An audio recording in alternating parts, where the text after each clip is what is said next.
What's up, YouTube? Today we're going to talk about some of the mods that I have on my 2004 Yamaha R1. I know some of you have been asking me what kind of things have I done to the bike, so I'll just kind of run through them. Some things were already done before I purchased the bike a while back, and some of the things that I put on that were kind of beginning to irritate me. But so let's go through some of the things that were done by the previous owner, starting with the full exhaust. This is the Graves full exhaust system. Still starting with the headers, it goes all the way down, wraps around, and here. Really nice sounding system. I've enjoyed it pretty much. But some of the things that were not completed with the exhaust systems have to do with the Exup. And Exup is this goofy little system that stays on your stock exhaust and gets actuated by this servo here that pulls on these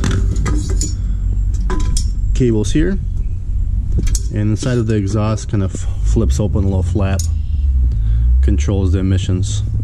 But when the stock exhaust is replaced with an aftermarket system, this guy stays on, and this guy here will throw off check engine light. So in order to combat that, what I did is I installed an aftermarket, it's a kind of a bypass, a little black sensor that goes in the back of your system, and it's better seen from this side, but it stays right down that way. A little black box this big that plugs in and shuts off that annoying check engine light.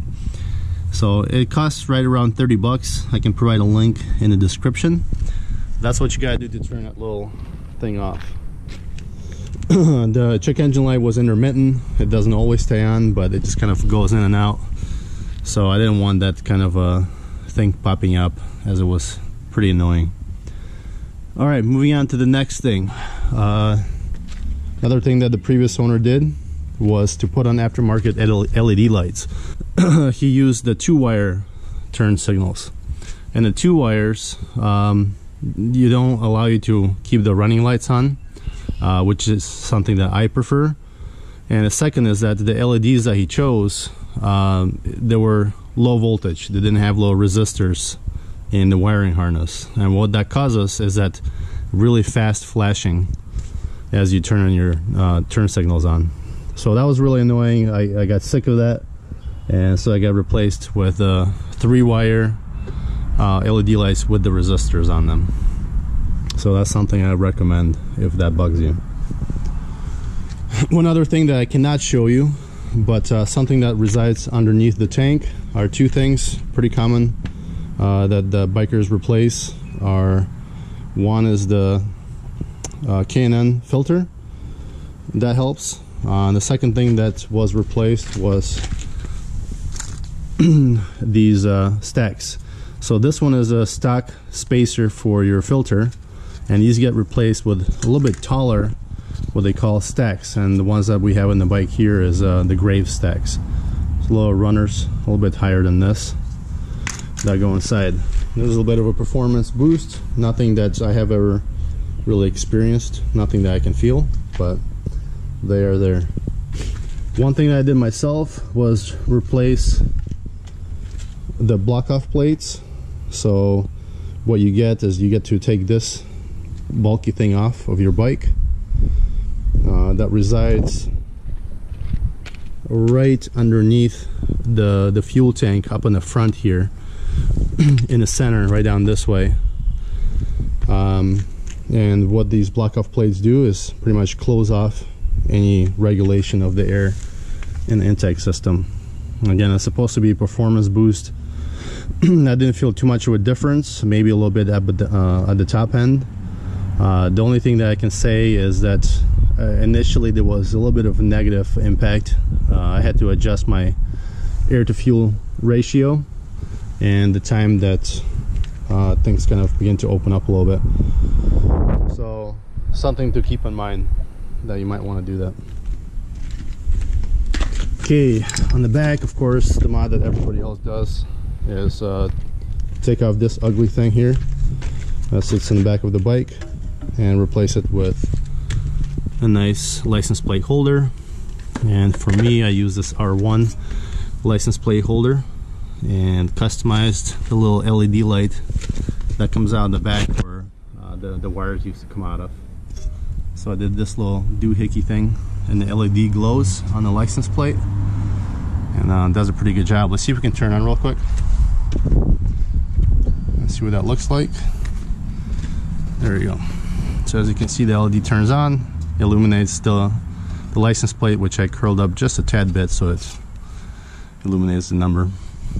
Other than that, the previous owner replaced the rear tail light there, the brake light, which does a pretty good job. It's integrated, so if you turn the signals on, let's see, there you go, it blinks this way, which is really nice. I really like that. That way it doesn't have the smaller turn signals that you have to run the wires for. So that looks and works pretty well.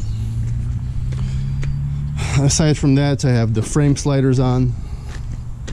Again, from the previous owner, smart move on this part. I like that. Now you can see the running lights. Let me go ahead and turn off the turn signal. There you go. You can see that stays on, which is really nice. I didn't feel the need to replace the handlebars for the brake or the clutch because I think they do a pretty good job. It's fairly light, not much that I want to adjust in that department, so I left that well alone. Other than that, replaced with this bubble windshield that came from the previous owner as well. It blends in extremely well, so it looks almost stock. It has a little bit of smoke to it, which is really nice. And I just recently replaced the brake pads on this bad boy. I'll put a link to those. And they're supposed to be the Onetouch brake pads, which is supposed to be a little bit grippier than stock, and I think they do a pretty good job. So I'll post a link to those as well. Other than that, I think that's really about it. Yeah, as far as the turn signals go, so I mentioned that these lights have low resistor on them. The other thing that you have to do is under the seat there is a fuse box that you have to plug in a little relay. Again, that's something I got off of eBay. That was fairly cheap. So Cheap Mod replaces the stock one that's in there. You pop that one out, pop the new one in, and that's supposed to take care of the fast flash for your turn signals. So that's really about it. If you enjoyed this video, give me a thumbs up, subscribe, and we'll see you next time.